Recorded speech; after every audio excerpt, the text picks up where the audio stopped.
Hello, and welcome to Decarbonize, the clean energy podcast from Fresh Energy.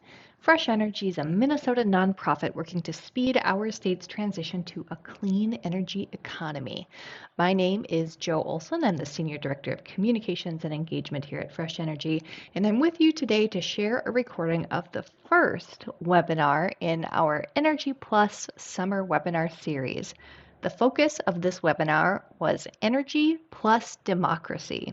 In this discussion, Fresh Energy's Justin Fay, Senior Lead of Public Affairs and Advocacy, is joined by a star-studded lineup, including Senator Amy Klobuchar, Minnesota Secretary of State Steve Simon, Carolina Ortiz of COPAL, Dominic McQuarrie of the McKnight Foundation, and Dr. Gabe Chan of the Humphrey School of Public Affairs.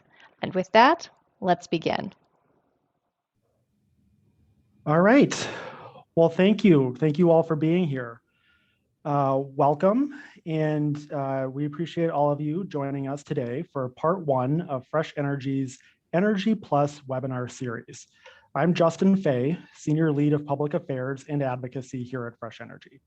Fresh Energy is a Minnesota-based nonprofit working toward a vision of a just, prosperous, and resilient future powered by a shared commitment to a carbon-neutral economy. Energy and climate issues play out across our society, in books and film, institutions of higher learning, our democracy, and in the very air we breathe. Voting rights and civic engagement are two of the most pressing issues of our time. Today, we're going to discuss how community engagement intersects with action on climate and justice. Before we get too far along, I want to take a moment to thank our generous event sponsors who helped make this webinar series possible. Thank you to Great River Energy for joining us as a gold sponsor and to Sunrun for joining us as a bronze sponsor. I also want to extend a shout out and thank you to all of our promotional partners. And I see some of you in the participant list here today who helped spread the word about this event. I think this list is longer than it has ever been in the 3 years we've been running this series, and we're so grateful for these partnerships.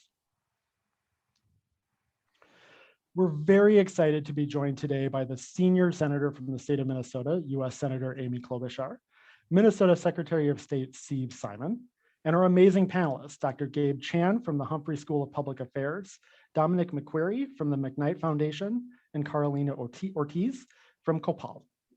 We'll be meeting our panelists in a few moments, but right now, I want to kick off our webinar with a special welcome message from US Senator Amy Klobuchar, one of the Senate's leading champions for voting rights. Hello to everyone attending the Fresh Energy webinar series on energy and democracy. Thanks for inviting me to say a few words today. Over the last few decades, your organization has done critical work to forge a better, cleaner future. From conferences and expos to publications and advocacy, you were there when the Secretary of Energy came into town with Tina and me and so many others. You've consistently been on the front lines of the fight for climate action, and today you're bringing together our state's brightest energy policy minds to develop thoughtful solutions to get us to that clean energy future. Your work is so important because in recent years we've seen the true impact of climate change devastating. Wildfires, massive hurricanes, huge tornadoes. Every time we hear this is the storm of a century, Mother Nature says, hold my beer. This spring, Northeast Minnesota experienced both, by the way, some of the worst fires, remember that smoke, and then the worst flooding it's seen in almost 70 years, impacting so many communities and businesses in the process. A few weeks ago, I visited Koochiching County, where recent flooding has caused serious damage to people's homes as well as significant delays in essential services. We've seen it in the farmlands. We've seen it in southern Minnesota. Your advocacy is essential because the climate crisis isn't happening in 100 years, it's happening now. There is a scientific consensus that in order to avoid the worst effects of climate change, we will need to achieve 100% net zero emissions no later than 2050. That's why in the Senate, I've been focused on transforming our energy sector and unlocking the next big scientific breakthroughs on climate. With this potential upcoming reconciliation bill, how long have Tina and I been working on this? We will have a chance to make sweeping investments in clean energy by including long-term direct pay tax credits for solar production and investment. I thank Tina for her leadership on her important work. I am focused on getting this done. Whether we do it with legislation, whether we do it with rulemaking, the president's executive orders, whether we do it on the state basis, local, we cannot let huge opportunities to invest in our future slip through our fingers. I'm also leading many bills on my own. In May, I introduced legislation called the Heater Act to help more people transition to heat pumps. We know that we can just get the cost down. Heat pumps have the potential to play a central role in our clean energy future. So my bill is about making this happen. We're going to get momentum behind our efforts. In fact, the White House just came out and endorsed the bill. So as you could say, heat pumps are truly gaining steam. I have to get some dorky energy joke in there. Last year, we passed my bipartisan legislation with Senator John Hoeven to help nonprofits that miss out on some of our existing tax incentives cover the cost of energy efficiency upgrades. We got that done. But we also know there's so much more work that must happen to tackle the threat of climate change. We need to keep promoting renewable energy solutions and developing energy to efficient technologies. Commit ourselves to that net zero emissions by 2050. We must move ahead. One more thing I wanted to talk with you about today, and that is the importance of voting in addressing our environmental crisis. As chair of the Senate Rules Committee, which oversees federal elections, I'm focused on making sure every American can cast a ballot in a way that's easiest for them, regardless of their zip code. That's why I led the Freedom to Vote Act and got every single Democrat in the Senate to support it. We lost out because of the filibuster, and I think you know that I would change that. But I do not believe we should give up, because when voters make their voices heard at the ballot box, our planet wins. After Americans went to the polls and voted in record numbers to elect leaders who shared your commitment to a clean energy future, we've seen transformative investments in clean energy. And we've been able to confirm dozens of judges, as well as soon-to-be Justice Jackson, who understand the importance of following the law, including our environmental rules. This matters because the rules that protect clean air and clean water only really have meaning when they're enforced in court. So the voting matters, the judges matter, and of course the work you're doing advocating for legislation matters. These just aren't words on a page. And coming from the land of over 10,000 lakes and more than 90,000 miles of river, we know that impact firsthand.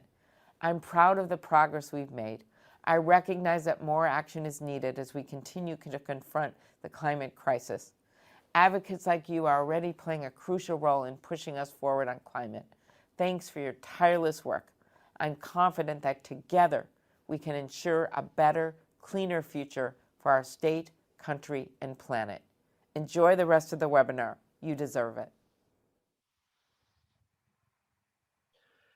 Thank you, Senator Klobuchar, for sending us your video and for your leadership in support of voting rights and action to protect our climate. Now, I'm going to turn the mic over to Minnesota's 22nd Secretary of State, Steve Simon, who was first elected in 2014 after previously serving in the Minnesota House of Representatives. As Secretary of State, Secretary Simon partners with township, city, and county officials to organize elections on behalf of Minnesota's nearly 4 million eligible voters and to ensure that Minnesota's election system is fair. Thank you for being with us, Secretary Simon. Well, thank you so much. Can you hear me and see me okay? We certainly can. Okay, well, thank you so much for having me. I really appreciate it. It's an honor, frankly, to be invited. You mentioned that I was in the Minnesota House of Representatives for 10 years. And I know many of you, and I know the efforts that you've undertaken for so many years. And now is the time. I don't need to tell you, I know I'm preaching to the choir. The climate crisis is here. It's manifesting itself, as Senator Klobuchar just said, in ways that everyday people can understand. This is not theoretical. This is not academic. This is real. This is practical. This is everyday. And I know that's the message that so many of you for so long have been trying to get out there. And I'm here to tell you, despite some bad days, despite some setbacks, your work is having a positive effect. And it particularly intersects, and this is what I've been asked to be talked about, with my line of work. I like to say that I'm in the democracy business. And it is a heck of a time right now to be in the democracy business. I'm here to underscore some things that I'm sure you already realize, but that always bear repeating, namely the nexus and the connection between what you do and the action that you undertake on multiple levels and in so many different ways with the work that I do, which is making sure that we can protect the freedom to vote. Let me give as an example a piece of bad news that all of you are aware of, and that is still a fresh wound, I know. And that was the end of term decision by the US Supreme Court to essentially cripple the regulatory response to climate change. That is a blow, not just in the short term or the medium term, but potentially in the long term. What the Supreme Court did, as I'm sure many of you are well aware, is really seriously hamper the ability of regulators to regulate. But here's the good news. It need not be a long-term impediment. And I say that because ultimately Congress, elected officials in Congress, as you know, have the ability to make it right. But we're not going to get there unless we get people in Congress who share those views or values. Put another way, I like to say to people, not just Fresh Energy, but anyone who invites me to talk, that all roads lead to the ballot box. I really and truly believe that.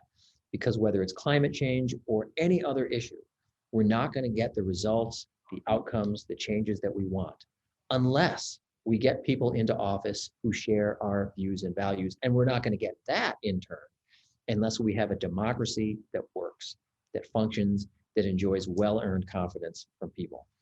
Now, look, I'm the first to tell you, and you don't need me to tell you, that there are multiple ways to make change on issues of the climate crisis or climate justice, not just through elected representatives. And all of us are students of history to some extent.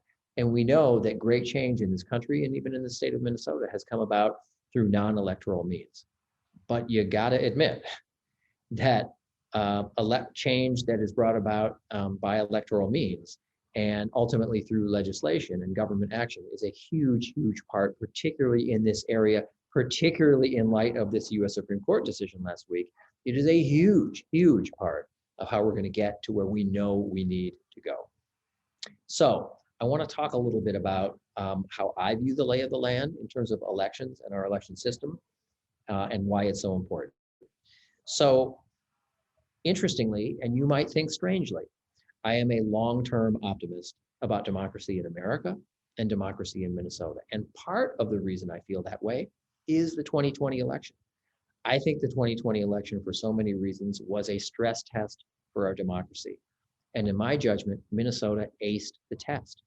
And part of the reason why we aced the test is the way we're going to get out of some of the problems that we see before us, namely, but not exclusively, the Supreme Court decision, which really struck a blow against meaningful and common sense efforts to combat climate change.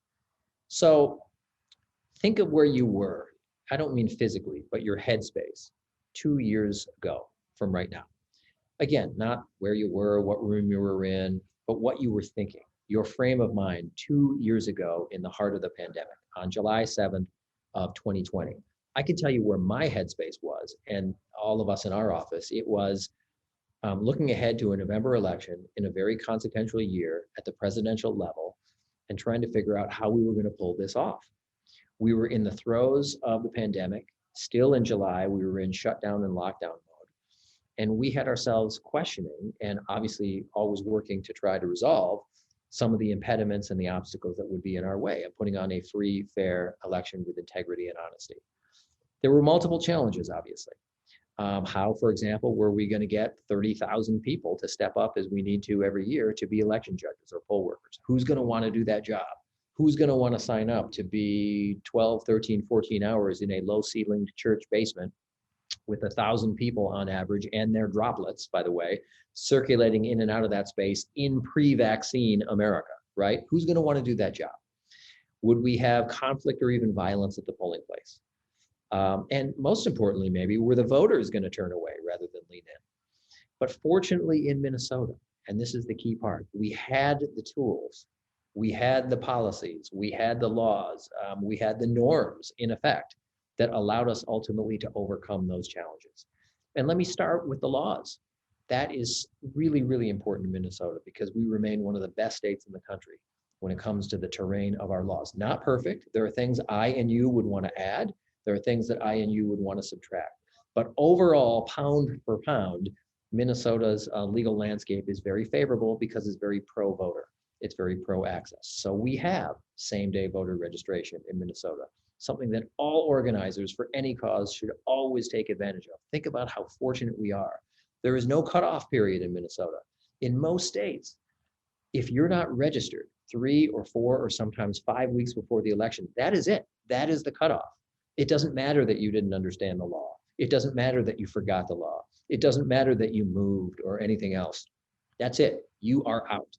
Not so in Minnesota, where since 1973, you can go on game day, on election day to the polling place, either totally unregistered or needing to change some aspect of your registration, and you can do it right there. We have online voter registration. That too has been a really important addition in recent years. So you don't have to go to an office or fill out an actual piece of paper. You can do it in 2 or 3 minutes online. And the final aspect that I will mention is that we have no excuses absentee voting, meaning you can vote from the comfort of your home for any reason or no reason. It's no one's business what your reason is as long as you're an eligible voter. We passed that in 2013. I have some pride in ownership because that was my bill in the Minnesota House of Representatives during my last term. And ironically, I could never have known it then in 2013. That is what ultimately saved the 2020 election in Minnesota. We went from 24% voting absentee in 2018 to 58%. Not only more than doubling that number, but getting to a large majority who voted absentee. Put another way, only 42% of voters in 2020 voted the old-fashioned way, by going to a designated place on a designated day during a designated time. So that's ultimately what saved that election. But, and you knew there would be a but, I want to address what lurks out there as, in my mind, the #1 threat and danger to our democracy right now, both nationally and in Minnesota. And that is this unrelenting wave of disinformation about our election system and about particular election contests in general. It's a problem. And I don't think it's going to go away anytime soon. I think it will ultimately, but not anytime soon. And what I'm talking about is a coordinated political effort to sow unwarranted and unsubstantiated doubt in the fundamentals of our election system based on the result of one election that didn't go the way that some people wanted it to go. It is a huge problem. And look, let me just stop right here and say, as we would all acknowledge, this is a free country. Everyone has a right to be wrong. We have people in this country who think that Elvis is still alive or think that the moon landings were fake, and that's perfectly okay. 100% of us would say that's what America's all about. Not only can they believe those things, they can yell it from the mountaintops, and we wouldn't have it any other way. But what's different about this kind of disinformation, this election disinformation, what makes it so much more concerning and toxic is what it has inspired. Because unlike those other things, Elvis and the moon landing, the people who believe these things have fomented violence. We had an attack on the United States Capitol where rioters killed people. And it's also led to attacks, in my judgment, on the freedom to vote in state capitals around the country, including in Minnesota, where on the strength of these lies and on this propaganda, people have all sorts of bad ideas about how to make voting harder for eligible voters, not ineligible folks, but eligible voters, our friends, our neighbors, our coworkers, our family. And so what do we do about that? How do we, in the context of elections or otherwise, address disinformation? I think it's a combination of things. #1 is to always lead with the truth. Always lead with the truth. And the truth is simple to remember because here's what it is. Both the 2020 election and our general and our election system generally has been fundamentally fair, accurate, honest, and secure. Never perfect. There are things about that system that you and I would change, of course, and others would change, maybe in a different and opposite direction. But the fundamentals are that our elections in Minnesota are clean and they are honest. And part of the reason we know that is what happened in 2020. Because despite all those challenges, despite all those worries and all that anxiety, when the dust settled in Minnesota, you know what happened when we all pulled in the same direction? When the nonprofit sector and the public sector and the private sector, when layers of government knew that the #1 task in 2020 was clearing obstacles out of the path of eligible voters to make sure they didn't have to choose between their health and the right to vote, you know what happened?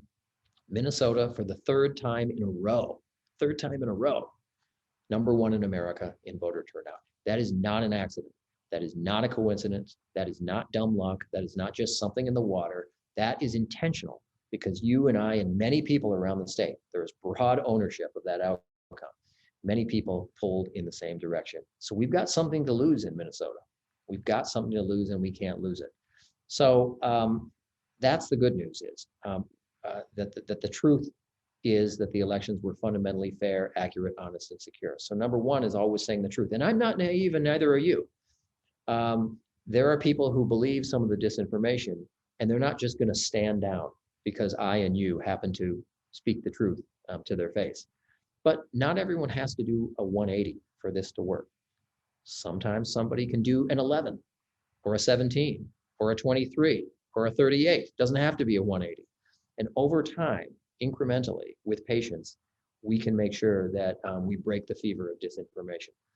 Number two, I think, is to realize that not everyone who repeats some of the disinformation is an intentional super spreader of it. There are good people in this country, in the state, people you and I both know, I'm sure, and interact with, who believe some, most, or all of the disinformation about our elections. And I think the important thing to do is approach with that understanding that there are good people who do the natural thing, which is, it is human nature that if someone you know or like or trust or respect says something, you're more likely to agree with it, or at least be inclined to believe it, whether that's a restaurant review or a recommendation of a movie to watch or whatever. That's human nature. And I think the more we can understand that there are some good people out there who are simply believing things that people they know and like and trust and respect are saying, the better it will be for all of us. And third and finally, in terms of combating disinformation, it's important for us to let the sun shine in. The more openness, the more transparency, the better. I am convinced, and the polling bears this out, the more people can come to understand or get reacquainted with the election system we have as it is, and not how it has been so falsely portrayed in recent years. The more they can do that, the better. We have the systems in place in Minnesota. We have layers of post-election reviews and audits. We have a public process where people who have doubts, for example, about the election machines and equipment can come in. You don't need to be a VIP or a big shot. You can come in off the street with no appointment, and you can watch county or city elections administrators kick the tires of those machines to make sure that everything's on the up and up, that they're functioning, they're working, no one's getting in there, no one's hacking them, all the rest.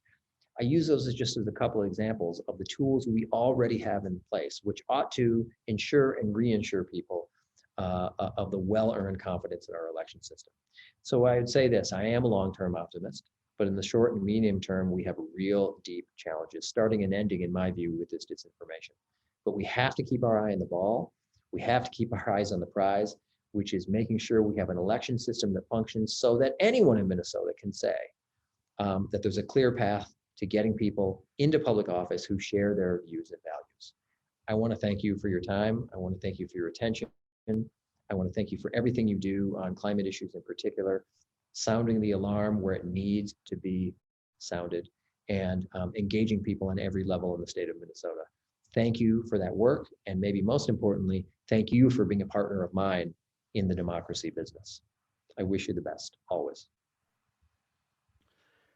Thank you so much for being with us, Mr. Secretary. It's really an honor to have you as part of our event today. We know you're busy and have to get back to the work of doing the democracy business, so we're going to let you go with our thanks and appreciation. And now I'd like to turn to our panel of experts to dig a little deeper into how voter engagement, voting rights, and democracy intersects with action on climate and justice. Welcome to our panelists. I'm joined today by Dr. Gabe Chan. Dr. Chan is an associate professor at the University of Minnesota's Humphrey School of Public Affairs, and he's a bit of a rock star in the clean energy world here in Minnesota and the Midwest. Gabe's research examines policies to stimulate innovation in energy technologies and mitigate global climate change in the United States, China, and internationally. Welcome to Carolina Ortiz. Carolina is the Associate Executive Director at COPAL and has been with the organization since it was founded in 2018. Carolina was born in Zacatecas, Mexico, and is currently studying communications and women's studies in Minnesota. A dreamer herself, her passion for social justice stems from her own experiences and those of her community. And finally, welcome to Dominic McQuarrie, Program Officer with the Vibrant and Equitable Communities and Midwest Climate and Energy Programs at the McKnight Foundation, where he oversees and develops innovative grant portfolios at the intersection of McKnight's climate and equity goals, with an emphasis on strengthening democratic participation and civic engagement.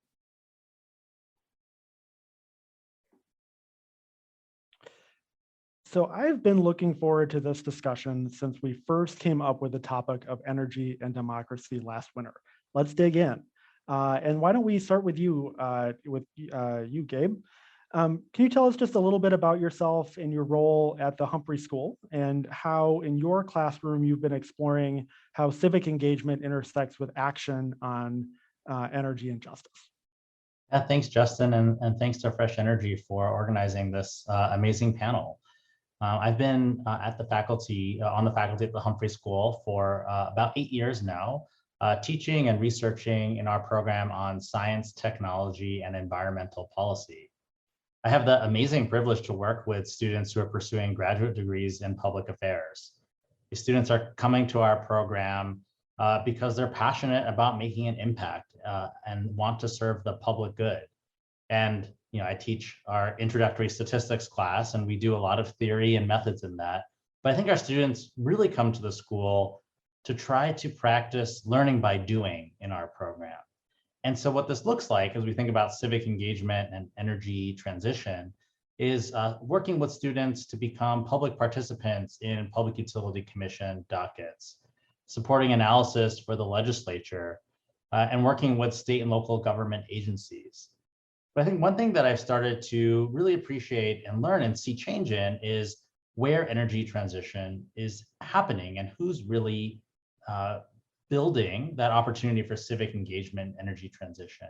And I think this has looked like working with a lot of community-based organizations as they seek to engage their local communities in these big changes, to build capacity and to grapple with a lot of complexity in energy policy. And so increasingly, I think that civic engagement in energy transition means going well beyond the highly structured energy policy decision-making. It looks like engaging local governments, neighborhood associations, faith-based organizations, regional development commissions, and other groups that are working at that real grassroots level. And so to come back to what do our students think about, I think they're thinking about engagement in such a different way, that democracy has to start at that grassroots level, particularly if we want to work towards an equitable energy transition. And so I think voting is absolutely a critical part. Political organizing is a critical part. Engaging elected and appointed officials is a critical part. But I think it also has to involve community-based organizations, nonprofits, local organizations. And all these organizations are where action on energy justice is taking place. And in our classroom, we're trying to now think about really creatively, how do we build those skills for students to be able to engage in these new ways? Thank you. We've certainly had the chance to meet a number of your students and folks coming out of the program at Fresh Energy, and it's always been a really wonderful, impressive, inspiring experience. I think maybe now we could segue a little from the classroom to practice on the ground.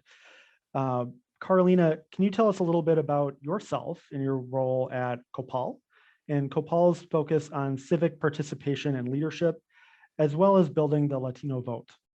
In your opinion, are voters and the Latino community making the connection between clean energy issues and climate?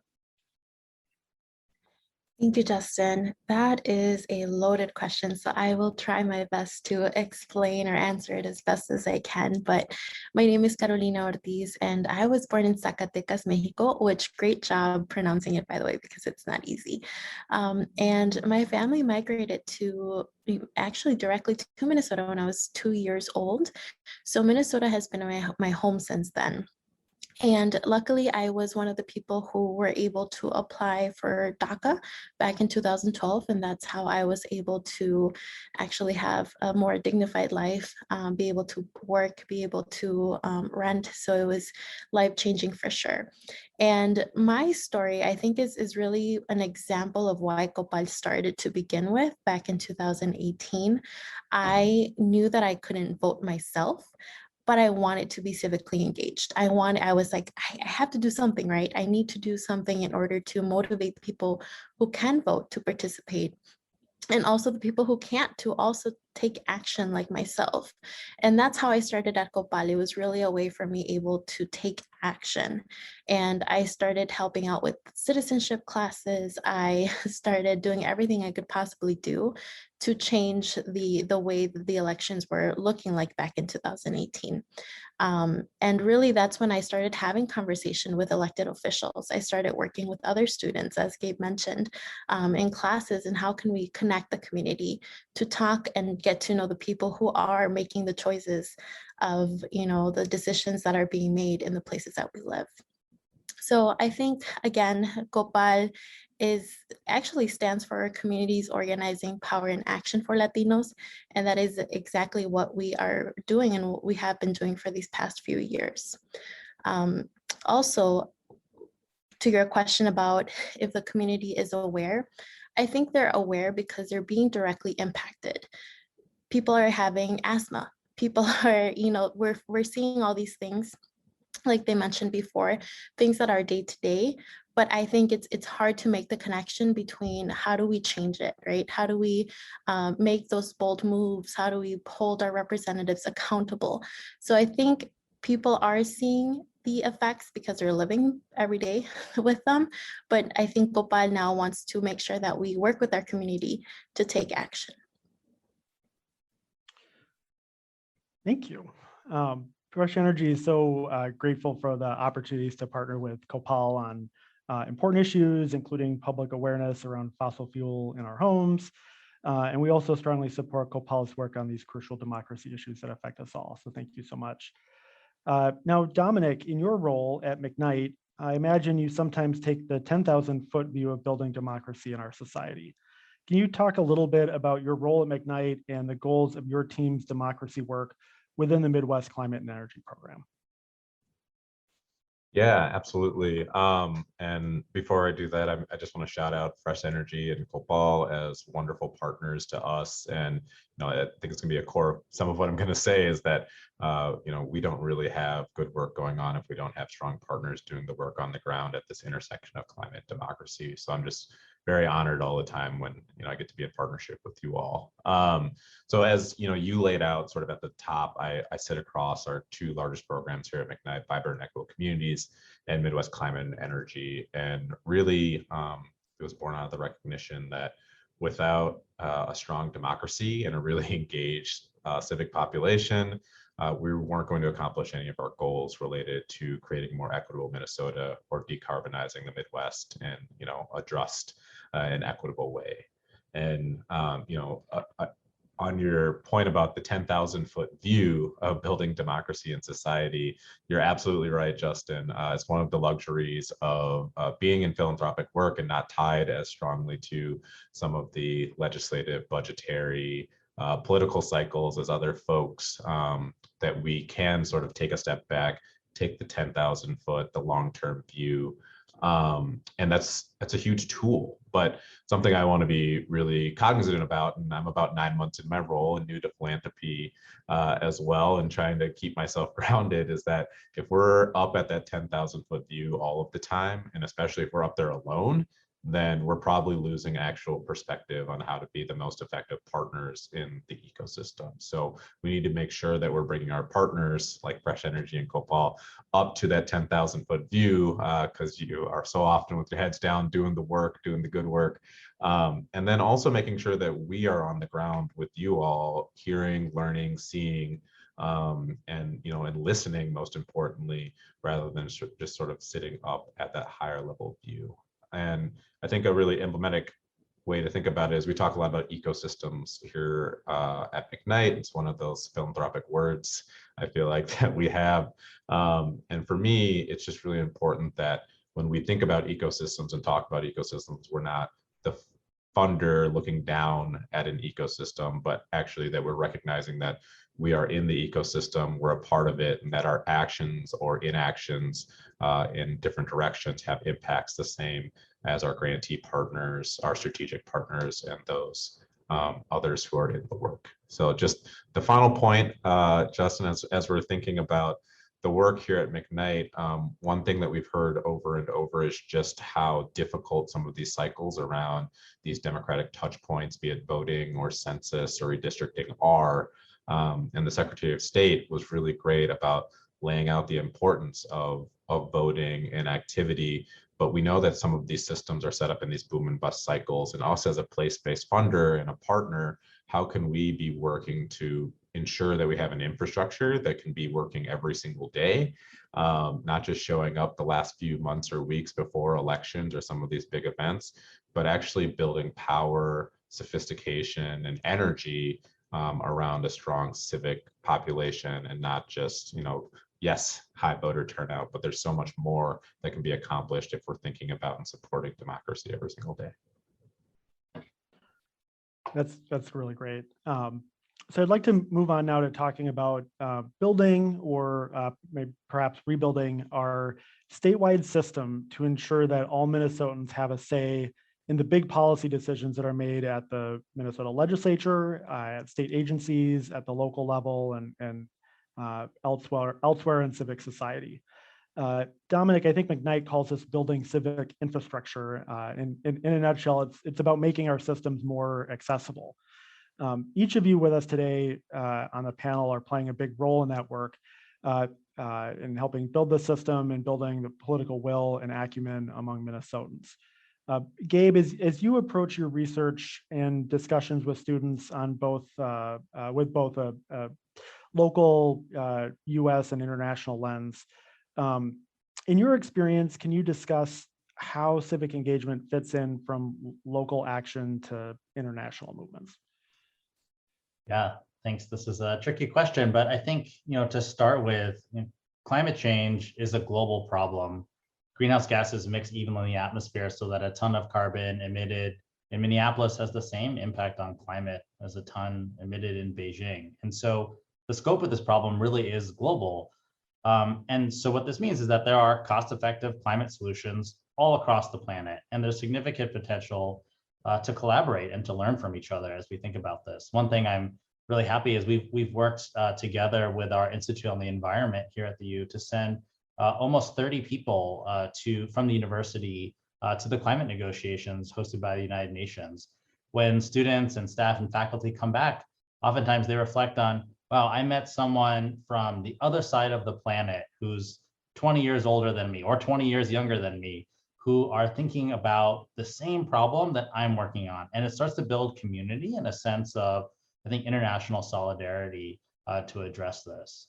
But while I think that the science of climate change points to the global nature of the problem, the political problem, the governance problem is really different. It's really rooted in national governments and democratic political power.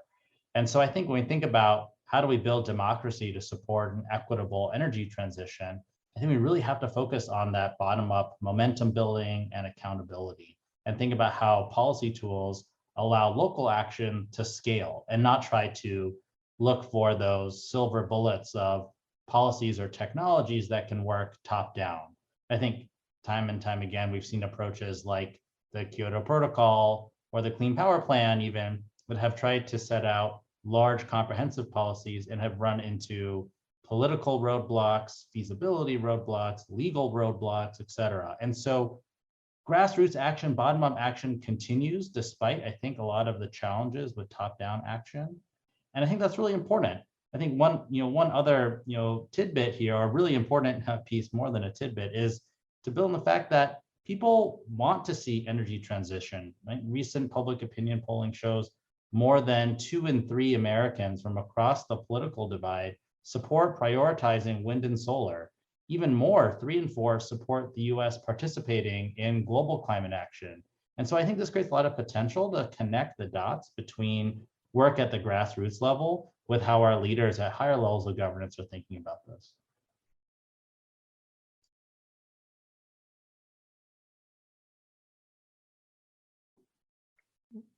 One second there. Well, thank you, Gabe. I just wanted to add too that we're just a few months away from COP27, and the IPCC reports that came out this year were certainly very sobering. And voters around the world are pushing their governments to do more. And in part, that's thanks to the groundwork of organizations around the globe and definitely right here at home in Minnesota. Carolina, it's more important than ever for every single person to be able to engage in the political process because our everyday lives, not to mention climate and energy decisions, are steered by those who hold office. COPAL is doing so much to boost Latino community engagement. What does COPAL see as the role of community as we foster those conversations with folks holding places of power?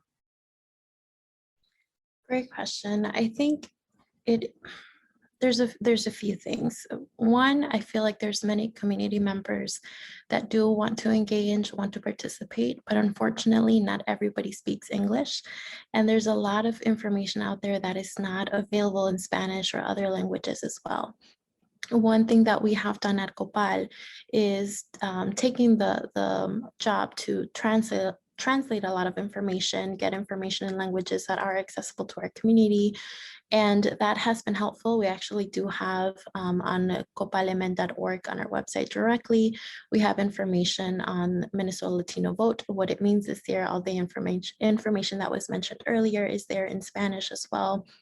So I think, it's just one thing that we have to see that unfortunately there's still a lot of information out there that is not available in Spanish or other languages.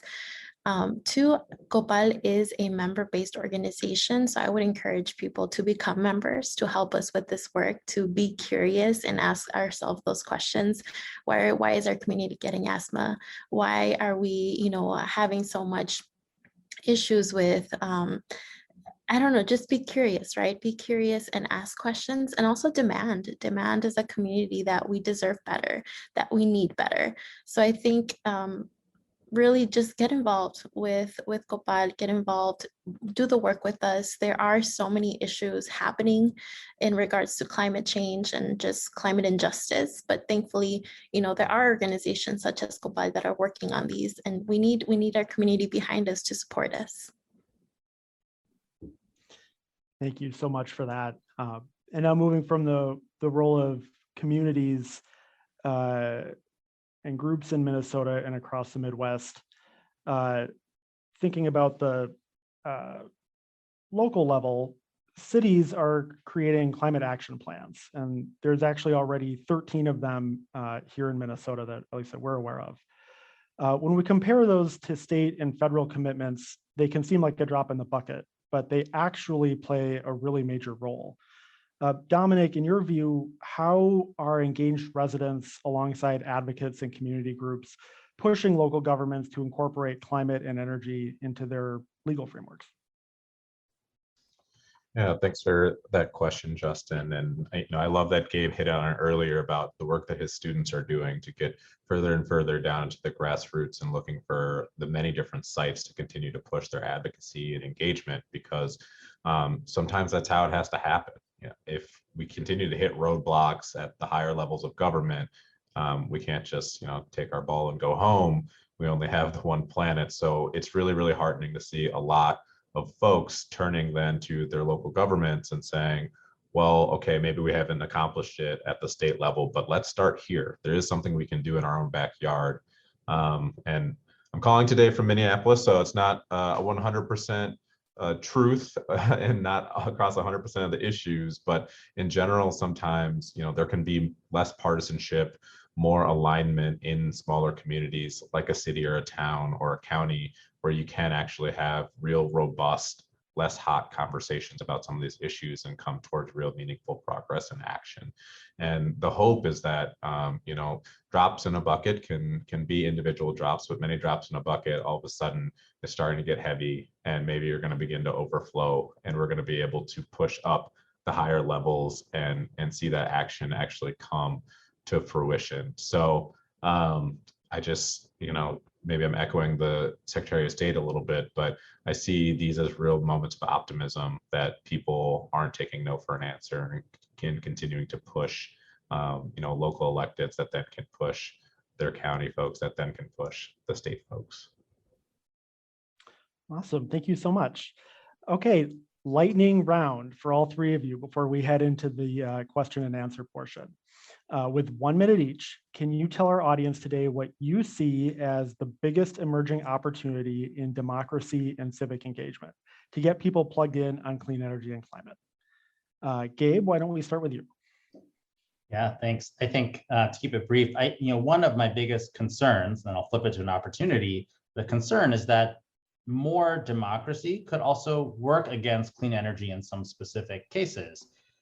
Despite the majority of people wanting clean energy, during, for example, last month when gas prices saw a record high, there was a lot of push from both sides of the political spectrum to put in a holiday on the gas tax, which is complicated. Yes, there's a lot of really important pressures, but this kind of illustrates some of the tensions that might emerge if there's more direct accountability to voters for these fixes, which may have political gains with some countervailing impacts as well. So I think to flip it to the opportunity, I think the real opportunity here is to think about how clean energy policies can create real material benefits for people's lives so that they want to participate, so that the opportunities that clean energy creates are benefiting directly the people who are going to be deciding on the next round of policies that we need to continue momentum down this pathway of transition. Great. And Carolina, why don't we go to you next?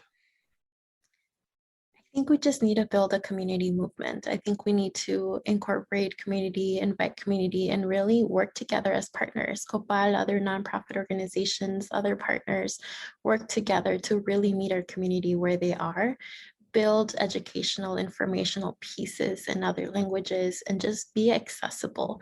So I think really just, again, to build a movement that is really led by our community. Wonderful. And Dominic, well, last but not least. So hard going after two really smart people. So I think I want to just, put a little emphasis on what Gabe talked about, and just, we hear a lot about some of the changing trends and demographics, and just, we all need to be really clear that these trends aren't inherently going to save us. And in your question asking about, what the opportunities are, I think that's the key word, that like, we have this opportunity and we need action to step into that gap and opportunity. And one of the places that I'm really excited about this intersection, hopefully the increase in engagement and democracy, is that folks are going to enter into the space and they're going to take that energy in a lot of different directions. It might not initially be climate, it could be housing or healthcare, but we all on this call know that there are many intersections between basically every other policy issue of emphasis in someone's life and climate change. So there are greater opportunities for us as the climate community to figure out what are those intersections, how do we reach out to people who are active and inspired to create change and make that connection. And it might, require us to step and say, oh, I need to work a little bit more on housing, or figure out how to incorporate that in, but we can create a more robust and stronger overall ecosystem of actors. Terrific. Well, thank you all. We're now going to head into our question and answer session. And for those of you in the audience, at the bottom of your screen, there's a Q&A box, and we'd ask that you please use that feature in Zoom to submit your questions for our panelists today. Again, that's the Q&A box at the bottom of your screen. Before we start the Q&A, I have a few reminders for everyone. Energy Plus, our summer webinar series, will return next Thursday at noon with my colleague, Alan Gleckner.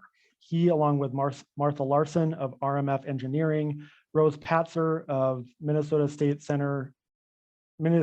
Energy Center of Excellence, and Amelia Vose of the Minnesota Center for Environmental Advocacy will discuss the intersection of energy and higher education. Sounds like a good topic for you, Gabe. And while we're on the subject of events, registration is also now open for our virtual benefit breakfast. That's on October 13th this year, featuring Julian Brave Noisecat, a nationally acclaimed journalist and thought leader who has become a force for climate action across movements. Register at fresh-energy.org/benefit breakfast. And finally, winter is coming. For the first time ever, we have created Fresh Energy branded wool socks, yay, that celebrate wind, solar, and clean energy. Everyone who donates $50 to Fresh Energy by July 31st, 2022 can snag their own pair of our limited edition socks. And thanks to a generous donor, all gifts will be matched, so your contribution is doubled. And with that, we'll now move on to our question and answer session. Remember, again, the Q&A button at the bottom of your screen is what we're asking you to use to submit questions. I will do my best to keep an eye on it and filter through questions as we go. We're going to start, though, with a question that was submitted by Betsy C. And the question is, what can we do to ensure there are opportunities for low-income communities to be activated and engaged with climate and energy initiatives? What are organizations doing, and how can organizations better partner with under-resourced communities around climate and energy? Gabe, do you want to take a first shot at this? Sure. I think this is a great question. I think I first would highlight something that I think Carolina and Dominic both emphasized in their points, which is that climate doesn't exist in isolation, that it's linked to other issues. When we think about the opportunities clean energy is creating, or the challenges that climate change will create for communities, there's a lot of opportunity to think about multi-issue framing. How does, for example, clean energy link with economic development? This has been a lot of, I think that linkage has been a key entry point for a lot of private sector organizations to get involved with clean energy. But there's so many more we can think about. Stewarding the planet has been a key linkage for faith-based organizations to get more engaged in climate policy. I think the list goes on and on about how we can think about this multi-issue framing, but oftentimes it's not so much how can organizations change what they're doing to become clean energy organizations. I think it's instead how to work in that in-between space and find that alignment between what community-based organizations prioritize, what's in their core mission, and how that aligns with clean energy and climate. Carolina, did you have anything maybe to add on this topic? Yeah, just thinking of when the pandemic started, COPAL started opening a helpline where community members could call and get support for anything such as food, home, really anything that they needed at that moment. And one of the biggest questions was how to pay for energy bills and just things at home. And I think that's something that really caught our attention to say, once again, I know I will sound like a broken disc, but how do we make information accessible in other languages to inform our community of what is available out there in order to pay bills? Something that we have also been doing is we have at COPAL, we have our own community radio named the Workers Radio. And Monday to Friday, we have programming on different topics, but we do focus on environmental justice and health and the worker center. So there's different topics that we focus on. And some of the programs that we've had have focused on just this information, how to get information out there. I think it's one thing that as organizations, we have to get creative and find ways to get that information out there to our communities. Sure. So great answers and a really good question. We have another question that was submitted from an audience member. Are there things that we're currently not doing that in our communities maybe we should be? Said differently, is there something particularly innovative that's happening elsewhere that we might consider bringing here to Minnesota or doing in Minnesota communities to try to fill gaps? Anybody want to take a first stab at that? Very broad question, but I can take an attempt at doing it. I mean, the short answer is probably yes, right? That there's always more we could be doing, and I don't want to continue to harp on sort of this partnership, point. But thinking back to the previous question as well about reaching different communities. I think we can always do an increasingly better job about recognizing what our scope of work is and what opportunities we have in working with and building relationships with other organizations and other partners who already hold some of those relationships as well. So if we truly want to reach new audiences or serve people in the most productive way possible for them, sometimes it's not going to be us as the direct communicators of those things, but how do we continue to work as a community of organizations who all care about climate and have, intersectional interests and intersectional identities in order to build the strongest movement possible. Because I think, across the cross-cutting issues, we share a lot of the same values related to the types of lives we want to live, as Minnesotans. The last thing I would add is, like, any opportunity you have to embed, voter registration or, democracy resources into your broader programming as you're reaching people and hopefully building membership, becoming members of COPAL. But as you're doing those other normal activities, what are the, low lift, low barrier opportunities to embed some of those things in? May I add to this question? I think it's a really interesting question. Maybe some specifics about how we think about utility regulation and legislation, which I think are areas where, there's some real power dynamics that I think work in some cases against democratic interest. These are processes that are really complicated. Many of the dockets at the PUC, just the amount of documents and information and models that get used is growing exponentially. That makes it really hard for voters to participate. And so instead, I think the system we've relied on in most states, including Minnesota, is to rely on consumer advocates, to rely on state agencies, and to rely on, I think, a lot of nonprofits to do this, really deep technical work to create some amount of parity between the interests of the utility, particularly when they are misaligned with the public interest or not in perfect alignment. And that kind of deliberative space is really challenging, but also I think there's a lot of things that other states are doing to try to create more parity or to prioritize the public interest in those deliberative spaces. I think about things like intervener compensation programs. We have a program like that in Minnesota, but it's really hard to use. I think empowering the actual regulatory staff to make have more capacity to engage. And our Public Utility Commission, according to our own budget office, has a significantly lower budget than comparable states. And I think also funding more to researchers and analysts that can do the work solely in the name of the public interest. I think about the example in New York of NYSERDA, which does work and has a huge amount of staff, employs tons of researchers to do modeling and technical work in the public interest, accountable to a board that I think has more of that built-in democratic structure than I think we have in our setup here. And just really quickly, something I think we are not doing enough of is really simplifying the very complex topics. I feel like a lot of the times we tend to use language that is really complicated. And I mean, for people that have been doing this for, do this every day, it's normal. But I feel like, our community, how do we simplify it? How do we make it more understandable for our community to get engaged? I think is important. And sometimes we tend to forget that. So I think that's something that we should do more, just simplify things a little bit more. Great.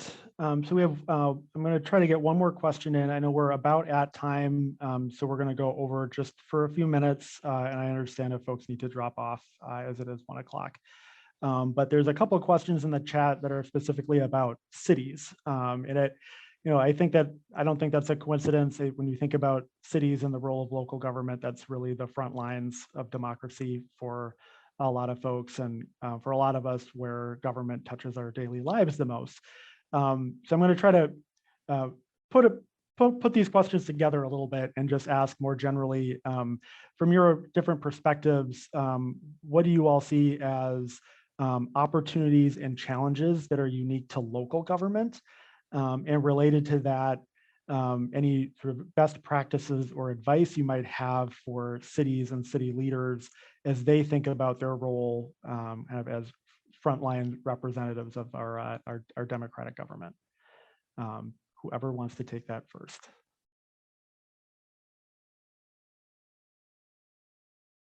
Maybe I'll call on Gabe. I'll just jump in really quick. Sorry, Gabe. Okay, go for it. I do need to jump in just a minute here.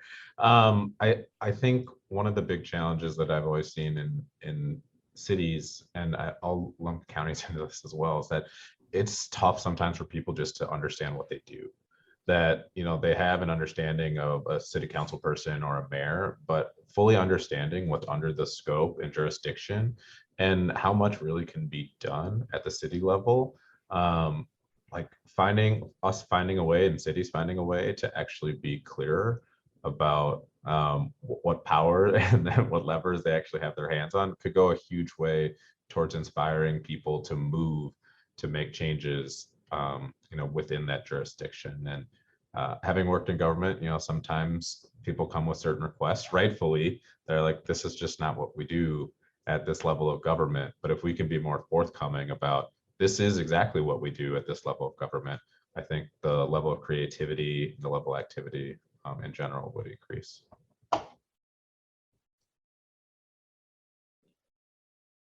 Let's just give a quick shout out to the Frank Jossi article from 2 days ago, looking at, I think, a dozen or so different Minnesota cities that are developing climate action plans. And a couple of things that stood out to me from that article was, I think cities oftentimes need to, unless you're a big city like, Minneapolis, St. Paul, Duluth, Rochester, you need technical support. And I think that a lot of that is becoming available through, shout out to my colleagues at the U, at the clean energy resource teams, helping to build some of that capacity. But I think also other programs like Green Step City all kind of help to build some of that momentum and share capacity across cities so that action can be local, but capacity can be built collaboratively.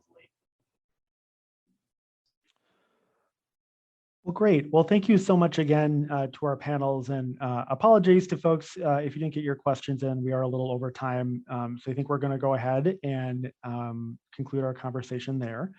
On behalf of everyone here at Fresh Energy, I want to thank you all for attending part 1 of our Energy Plus webinar series. And thank you especially to our panelists, Gabe, Dominic, and Carolina, and to Senator Klobuchar and Secretary Simon, of course, as well. A recording of this webinar will be posted at fresh-energy.org/publications and on our podcast, Decarbonize, the Clean Energy Podcast, which is available on all podcasting apps. You can learn more about Fresh Energy's work at www.fresh-energy.org. Here you can subscribe to our newsletter, check out the latest on our blog, and of course, if you're so inclined, make a donation. Thank you so much, and we hope to see you next Thursday. Thank you for tuning in to the audio recording of our webinar. I wanted to give a special shout out to our Series Gold sponsor, Great River Energy, and our Series Bronze sponsor, Sunrun. And if you're hungry for more information or want to get involved, visit fresh-energy.org. And as Justin mentioned during the webinar, we've also just announced the keynote speaker for our 2022 virtual benefit breakfast that we are calling our Shared Challenge. Together, we can do hard things. The breakfast will take place on October 13th, and we are pleased to welcome Julian Brave Noisecat, a nationally acclaimed journalist and thought leader who has become a force for climate action across movements. You can register at fresh-energy.org/benefit breakfast. And finally, you can support Fresh Energy's work by making a donation today. If you donate $50, we'll even send you a pair of wool socks featuring super cool graphics of wind and solar generation. Who doesn't love that? Visit our website at fresh-energy.org and click Donate in the upper right corner. Thank you for listening.